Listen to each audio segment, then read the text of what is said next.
Bienvenue sur exponentiel.net. Notre sujet aujourd'hui, 7 astuces pour rester motivé.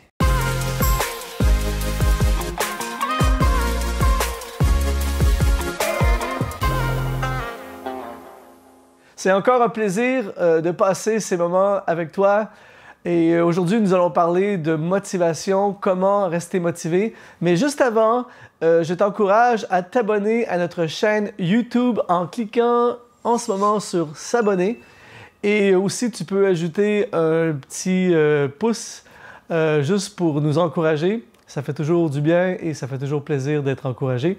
Aujourd'hui, nous allons parler sur comment rester motivé. On a tous vécu des moments où on est ultra motivé, on sort d'une conférence, on vient de vivre quelque chose de bon, on vient de faire nos objectifs, on s'est réveillé un matin et puis on est à fond pour un projet, on décide de perdre du poids, on décide de s'entraîner pour un marathon, on décide de lancer un projet qui brûle sur notre cœur depuis très longtemps, on décide de s'inscrire à l'université, on prend des cours de musique et là, la motivation est au maximum et on dirait que dans ces moments-là, tout est facile. Avez-vous remarqué, par exemple, que lorsque un employé va travailler la journée juste avant de partir en vacances, c'est une journée comme les autres, dans le sens que c'est le même travail que d'habitude, mais parce que la personne arrive au travail ultra motivée, on dirait que le temps passe plus vite, on est plus de bonne humeur, tout est mieux.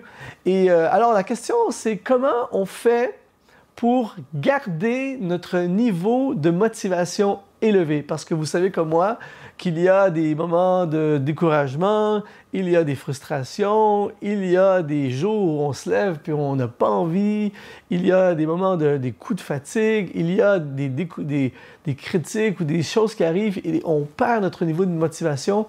Et l'une des raisons pour lesquelles beaucoup de gens ne réalisent pas leur plein potentiel ou n'accomplissent pas leur projet ou leur rêve, c'est qu'ils ne terminent pas ce qu'ils commencent parce qu'ils perdent leur motivation en cours de route. Donc, j'aimerais regarder avec vous aujourd'hui 7 astuces pour garder le niveau de motivation le plus élevé possible. Donc, la première astuce pour garder notre motivation, c'est avoir les bonnes motivations. C'est-à-dire que si vous voulez être certain de garder et de mettre toutes les chances de votre côté pour garder votre motivation, soyez certain d'avoir les bonnes motivations, dans le sens que choisissez les choses que vous poursuivez. Ne faites pas, par exemple, un marathon parce que vos amis font un marathon. Et là, tout à coup, vous vous laissez entraîner et là, vous décidez de vous entraîner et vous commencez à courir, tout ça, et vous perdez votre motivation parce que à la base, ce projet n'est pas votre projet. Ne faites pas ce que les autres veulent faire ou n'entrez pas dans ce qui est à la mode ou dans ce qui est populaire. Trouvez vos propres choses à poursuivre. Et lorsque tu poursuis quelque chose parce que tu as vraiment envie de le poursuivre, si tu fais un marathon parce que tu as vraiment envie d'en faire un, c'est un sport que tu veux poursuivre, ça fait des années ou des mois, ça fait longtemps en tout cas que tu as envie de courir un marathon, tu veux perdre du poids, t'en as marre de ne pas être en forme et tu te dis là, ça suffit, je veux être en forme. Tout à coup, tu as la bonne motivation et tu poursuis la bonne chose et tes chances de rester motivé dans la poursuite de cette chose sont beaucoup plus fortes si c'est ta motivation et si tu as la bonne motivation. Donc, faites le bilan de vos motivations. Et si ce ne sont pas des bonnes motivations, eh bien, ça ne sert à rien. Les chances de réussir sont très, très faibles. Mais si vous trouvez les bonnes motivations, vous mettez toutes les chances de votre côté. Donc, premièrement, ayez les bonnes motivations. La deuxième astuce qui nous aide énormément à garder notre niveau d'inspiration et de motivation élevé, c'est bien nourrir son esprit. Vous savez, il est prouvé que les gens qui mangent mieux sont plus en forme, se sentent mieux, dorment mieux, ont plus d'énergie. Pourquoi? Parce qu'ils nourrissent leur système avec ce que j'appelle du bon carburant. Eh bien, j'aimerais vous dire que c'est exactement la même chose avec nos pensées. Ce avec quoi nous nourrissons notre esprit, nos pensées, a un impact et un effet sur notre système, sur nos motivations, sur notre vie de tous les jours. Donc, si vous nourrissez votre esprit à tous les jours des médias, des infos à la télé, des mauvaises nouvelles, du dernier tremblement de terre, de la crise du pétrole.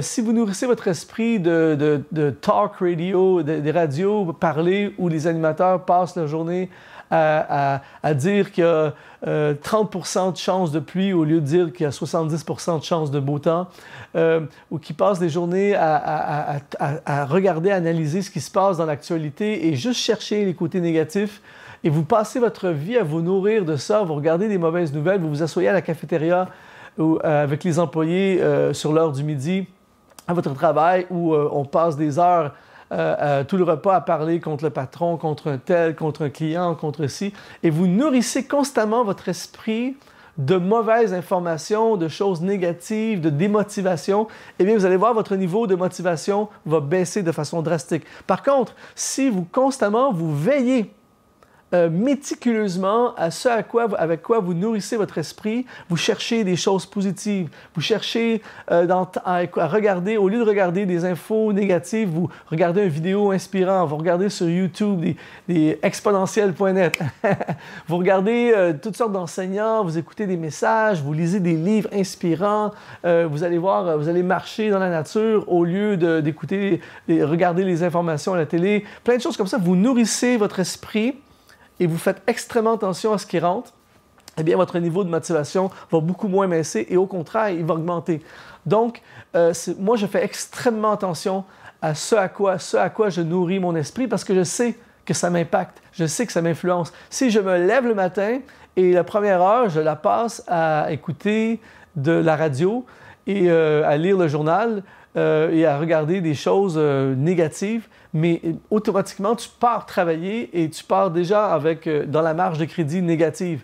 Alors que si tu commences ta journée en lisant quelque chose d'inspirant, en regardant quelque chose de motivant, en écoutant de la musique positive, tout ça, bien, automatiquement, tu recharges ton niveau d'énergie et tu recharges ton niveau d'inspiration et de motivation. Et c'est quelque chose qui se nourrit à chaque jour, la motivation. C'est pas quelque chose qui t'est motivé le 1er janvier et ça va rester parfait jusqu'à la fin de l'année. Tu dois à chaque jour nourrir, pareil comme la nourriture physique. À chaque jour, même si tu manges un super repas, il faut remanger le lendemain et les jours qui suivent. Si tu veux garder ton niveau d'énergie, c'est la même chose avec l'inspiration et la motivation. Bien nourrir son esprit. La troisième astuce qui va énormément vous aider à garder votre niveau de motivation élevé, c'est surveiller votre entourage. Ça, c'est une leçon que j'ai appris il y a plusieurs années. C'est hallucinant à quel point les gens qui nous entourent ont un impact sur nous. Et j'ai remarqué que lorsque je m'assois, par exemple, au restaurant, et je passe 2 heures avec quelqu'un qui est bien dans sa tête, quelqu'un qui est heureux, quelqu'un qui poursuit ses rêves, quelqu'un qui réalise des choses avec sa vie, quelqu'un qui est motivé, je sors du repas après boosté. Je sors de la rencontre hyper encouragé. Je passe une soirée avec des amis, des gens qui sont dans leur destinée, des gens qui vivent leurs rêves, des gens qui poursuivent leurs rêves. Je sors de là boosté, encouragé et j'ai le goût d'aller encore plus loin. Je suis un musicien, je passe 2 heures avec un super musicien. À la fin, j'ai envie de jouer encore plus de musique. Par contre, ça fonctionne dans le contraire aussi. Si vous passez une soirée avec quelqu'un qui est déprimé, quelqu'un qui critique tout ce qui bouge, quelqu'un qui se plaint constamment, quelqu'un qui parle de la météo, qui parle de l'économie, qui se plaint des politiciens, qui se plaint de tout ce qui se passe autour, qui commente l'actualité constamment, eh bien, vous allez sortir de cette rencontre complètement écrasé. Il y a des gens dans notre entourage que quand tu passes du temps avec eux, ils te relèvent, ils t'encouragent, ils te disent « ton projet, je trouve ça génial, c'est vrai que je te vois dans ce domaine, tu devrais aller encore plus loin, j'ai un de mes amis qui l'a fait, c'est génial, vas-y, je crois en toi ». Tu sors de cette rencontre et tu as envie de poursuivre ton rêve. Tu passes une soirée avec quelqu'un qui te décourage, t'es pas bon, je connais quelqu'un qui a déjà essayé le même projet que toi, ça n'a pas fonctionné, c'est quoi cette idée de partir en affaires alors que l'économie est en train de s'effondrer, etc., etc. Et là, tout à coup, ton niveau de motivation est pollué. Alors, notre entourage est très important. Je ne vous dis pas de laisser tomber tout le monde et de juste vous entourer d'élites, mais je vous dis de faire extrêmement attention à votre entourage. Et il m'est arrivé au fil des années de devoir m'éloigner de certaines relations toxiques, entre guillemets, Pas que je méprise les gens et je ne vais pas nécessairement les condamner ou quoi que ce soit, mais tranquillement, j'ai de moins en moins de temps à passer avec ce genre de personnes-là parce que je passe de plus en plus de temps avec d'autres genres de personnes. Et j'ai réalisé que mon entourage affecte positivement ou négativement ma motivation. Vous voulez être hyper motivé, gardez votre motivation élevée, entourez-vous de gens motivés. Le quatrième aspect qui va contribuer énormément dans le niveau de votre motivation, c'est bien se connaître. C'est fou à quel point les gens ne se connaissent pas. Ils ne prennent pas de temps pour être introspectifs et s'étudier, s'analyser. C'est facile d'avoir une opinion et d'analyser les autres, mais s'analyser soi-même, c'est une chose. Et en fait, quand je parle de bien se connaître, c'est qu'il faut savoir quel type de personnalité nous sommes et voir nos tendances. C'est-à-dire qu'il y a des gens qui sont stables émotionnellement, mais beaucoup de gens sont instables et il y a des gens qui sont très instables émotionnellement. Il y a des gens qui sont extrêmement instables dans le courant d'une journée et d'autres, c'est dans le courant d'une semaine et d'autres, c'est dans le courant d'une année. Par exemple, moi, je suis relativement très stable émotionnellement, mais j'ai des périodes de l'année. Il y a 2 périodes de l'année où je sais que ma motivation a tendance à baisser. Par exemple, je vis au Canada et par exemple, à la fin de l'hiver, vers le mois de mars, dans ces périodes-là, souvent, j'ai une période où un peu après l'hiver, on est fatigué et on a tendance des fois à juste perdre un peu la motivation. Et la même chose au mois de novembre, lorsque l'été est terminé, il se met à pleuvoir ici au Canada, c'est un mois déprimant. Le mois de novembre, j'ai remarqué au fil des années que dans ces périodes, j'ai tendance à être moins motivé. Alors, quand tu sais, tu te connais, tu peux contrer ces choses-là. Donc, pour moi, par exemple, le mois de mars serait une bonne période pour prendre des vacances. Le mois de novembre est souvent une période où je vais aller dans des pays, je vais aller dans les îles, souvent, je vais à l'île de la Réunion dans cette période parce que là, il fait soleil, je suis motivé, voyez-vous? Alors, je sais les points, les endroits où je suis plus fragile, plus vulnérable parce que je me connais et je contre-attaque au lieu d'être victime de ces événements-là. Par exemple, après le repas, je sais, je me connais, le matin, je suis ultra motivé. Et j'ai remarqué, dans le passé, qu'après un repas le midi, que ce soit un repas chargé, lourd ou un repas léger, souvent entre 13h et 15h, je remarquais que j'étais plus motivé, j'avais pas envie de faire plein de choses et je me disais, mais pourquoi je suis démotivé? Pourtant, je suis quelqu'un de motivé. Et je me suis aperçu que c'est une période faible de la journée, une période de la digestion, où on a tous des moments de pic dans la journée et des moments de plus bas. Et j'ai remarqué que dans cette fenêtre-là, c'était une période où je suis plus... j'ai pas envie de faire des choses compliquées. Donc, ce que je fais, entre 13h et 15h, souvent, je vais aller faire du sport. Je fais des tâches qui ne demandent absolument rien au niveau intellectuel, au niveau énergie. Donc, le découragement est beaucoup moins fort. Je vais faire du sport au lieu d'essayer d'écrire un message, par exemple. Et là, je reviens vers 15h et là, je suis à fond, le niveau d'énergie revient et la motivation revient. Donc, extrêmement important de bien se connaître et regardez les périodes où vous êtes démotivé et ce sont les bonnes périodes pour vous nourrir de motivation, pour vous encourager, appeler quelqu'un de motivant, regarder une vidéo motivante, faire quelque chose que vous aimez pour aller à l'encontre de ce que votre nature veut faire. Le 5e astuce pour rester motivé, c'est inévitablement faire du sport. Faire du sport est quelque chose d'une puissance, c'est sous-estimé. Et il y a plein de gens qui devraient faire du sport. Tout le monde devrait faire du sport. Et si vous n'êtes pas un athlète, vous pouvez marcher, aller marcher dans la forêt, courir, faire du vélo. À chaque fois que je fais du sport, quand je reviens après, mon corps a généré une drogue naturelle dans le corps humain qui s'appelle l'endorphine et ça active, ça relève le niveau d'énergie. Et très souvent, quand je reviens du sport, des fois, on part faire le sport, ça ne nous tente pas trop, on a le sentiment de ne pas avoir trop le temps, tout ça, mais à chaque fois que je reviens du sport, je suis encouragé, je suis motivé, j'ai le goût, je ne regrette d'avoir été faire du sport. Donc, faites du sport, inscrivez-vous à la salle de sport, trouvez quelque chose, mais essayez de faire du sport quelques fois par semaine. Je vous garantis que ça va relever votre niveau de motivation. Le 6e astuce pour rester motivé, c'est simple, se reposer. Dans le passé, j'ai remarqué souvent que des fois, je devenais comme on dit au Québec, bougonneux. Je devenais souvent, je me plaignais, puis je perdais ma motivation pour m'apercevoir finalement que c'est juste parce que je suis fatigué. J'ai manqué de sommeil, je me suis couché trop tard pendant le week-end, j'ai dépensé beaucoup d'énergie. Et là, je m'aperçois que ça ne sert à rien parfois de continuer à essayer d'avancer quand tu es ultra fatigué. Et donc, je prends des micro-vacances. Je ne peux pas souvent partir 1 semaine, 2 semaines en vacances, mais je prends des micro-vacances. C'est quoi une micro-vacance?